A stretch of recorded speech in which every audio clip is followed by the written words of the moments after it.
Catholic theology recognizes that the supreme law of the Church is the salvation of souls. Thus, the Church has always been zealous in truly understanding the soul itself. What are the faculties of the soul? Which faculties do each virtue and vice reside in? How do these virtues and vices relate to each other? What are their various different causes and effects?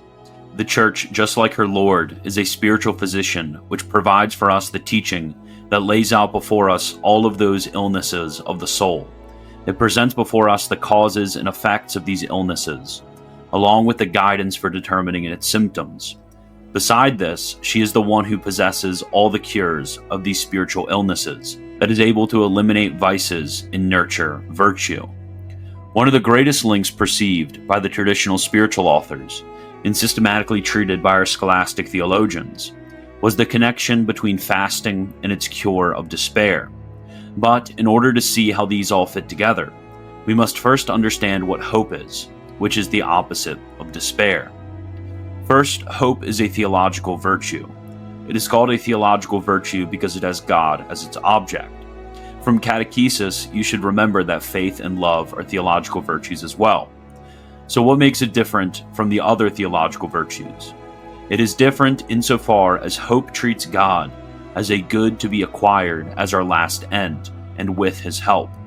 Thus, St. Thomas states, quote, "Insofar as we hope for anything as being possible to us by means of the divine assistance, our hope attains God himself, on whose help it leans." End quote. Yet, there is another aspect of hope that needs to be explicitly fleshed out. Hope is not simply for a good to be acquired, but an arduous good, a good which we cannot acquire with our own powers. Thus, this hope includes a direction towards God as helping us to our end. This is why, traditionally, while the Fathers treated the creeds under faith and the commandments under love, they treated prayer, especially the Lord's Prayer, under hope. Basically, the idea is that God himself is a good which is difficult to acquire.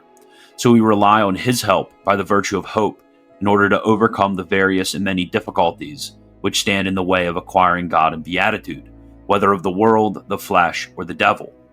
Since hope relies on God, it forms within us a number of different virtues and acts.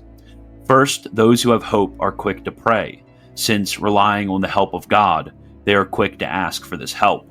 If you are more confident in one's help, you are more likely to ask for help.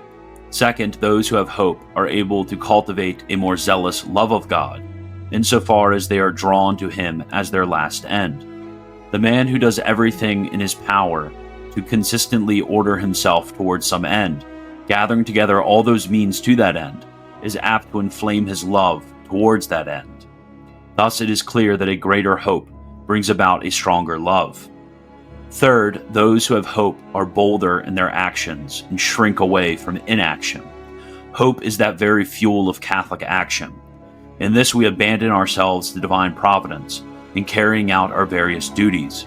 It was hope that brought about the great missionary journeys of the saints, which converted entire continents and forged the iron will of those who fought those terrible evils of heresy, liberalism, and immorality that spring forward in every age. It will be hope, a simple and firm reliance on the help of God, that will be the solid foundation upon which we continuously work in the fields of Catholic action, trusting in God to defeat his enemies through us. Thus, as little children, we continuously pray, "Thy kingdom come." This was the foundation for that celebrated quotation of St. Thomas, where he stated, quote, "Daring results from hope, since it is in the hope of overcoming the threatening object of fear that one attacks it boldly." End quote. In order to understand how this relates to hope and despair, we have to recall that the good we work towards in hope is an arduous good.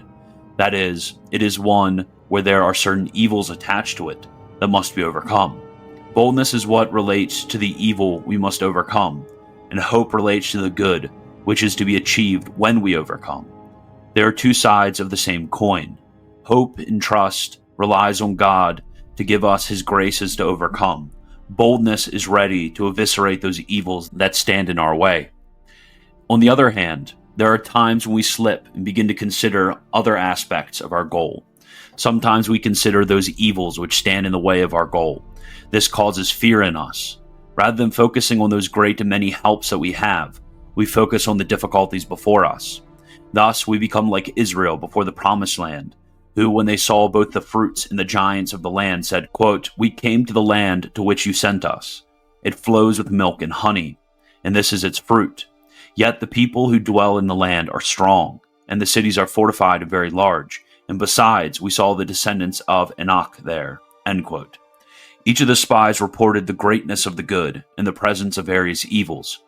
Yet only the 2 spies considered not the difficulty before them, but considered the greatness of the help of God and the certainty of his promises. Thus it is through hope that they overcame fear and excelled in boldness. Thus they said, quote, "Let us go up at once and occupy it, for we are well able to overcome it." End quote. Yet the others fell into despair, leading to their cowardice, saying, quote, "We are not able to go up against the people, for they are stronger than we." End quote. Yet how does this all connect with the effects of fasting and the other penances done during Lent? First, we need to remember one of the great effects of penance, the effect of moderating sensual enjoyments, which primarily consist of those pleasures of food and sex. By moderating those pleasures which are lawful, we are able to strengthen ourselves against the pleasures that are unlawful. For more about this, watch my video titled "Watch This During Lent." Now, when it comes to the victory of these sensual pleasures over due moderation, we have a number of different effects that Pope St. Gregory the Great calls the daughters of lust. St. Thomas explains his teaching, writing, quote, "On the part of the will, with regard to the things directed to the end, there is love of this world, whose pleasures a man desires to enjoy, while on the other hand, there is despair of the future world, because through being held back by carnal pleasures, he cares not to obtain spiritual pleasures, since they are distasteful to him." End quote. This comes from the great vehemence of the pleasures, which draw us towards attachment to this world, and away from the consideration of divine things. Thus, in a different place, St. Thomas states, quote, "Now we are led to the point that spiritual goods do not strike us as goods, or do not seem like great goods to us, mainly by having our affection infected by the love of corporeal pleasures, among which the main ones are the pleasures of sex. For because of an affection for these pleasures, it happens that a man is distasteful of spiritual goods, and does not hope for them as certain arduous goods, and on this score despair is caused by lust." End quote. Since the good is an arduous good, to have an attachment to the pleasures of sense is going to lull you into a sense of complacency in those goods, into a revulsion for the difficulties one must overcome in order to defeat these obstacles. This is a simple application of that immortal principle everywhere emphasized by St. John of the Cross, when he writes, quote, "As we learn in philosophy, 2 contraries cannot coexist in the same subject. Darkness and attachment to creatures, and light, which is God, are contraries. Consequently, the light of divine union cannot be established in the soul until these affections are eradicated." End quote. This, of course, does not preclude the proper use of such goods. Rather, it denies attachment to such goods. As St. John of the Cross says beforehand about David, quote, "David says on this subject, 'I am poor and in labors from my youth,' even though he was manifestly rich. He says he was poor because his will was not fixed on riches, and thereby lived as though really poor. On the other hand, had he been actually poor without his will being so, there would have been no true poverty, because the appetite of his soul would have been rich. For we are not discussing the mere lack of things. This lack will not divest the soul if it craves for all these objects. We are dealing with the stripping off of the soul's appetites and gratifications. This is what leaves it free and empty of all things, even though it possesses them. Since the things of the world cannot enter the soul, they are not in themselves an encumbrance or harm to it. Rather, it is the will and appetite dwelling within that causes the damage when set on these things." End quote. It is in fasting that we are able to chastise our bodies and overcome that inclination to the pleasure of sense that concupiscence inclines us towards. Thus, it is fasting that overcomes that aversion we have towards the arduous good, which is the object of hope.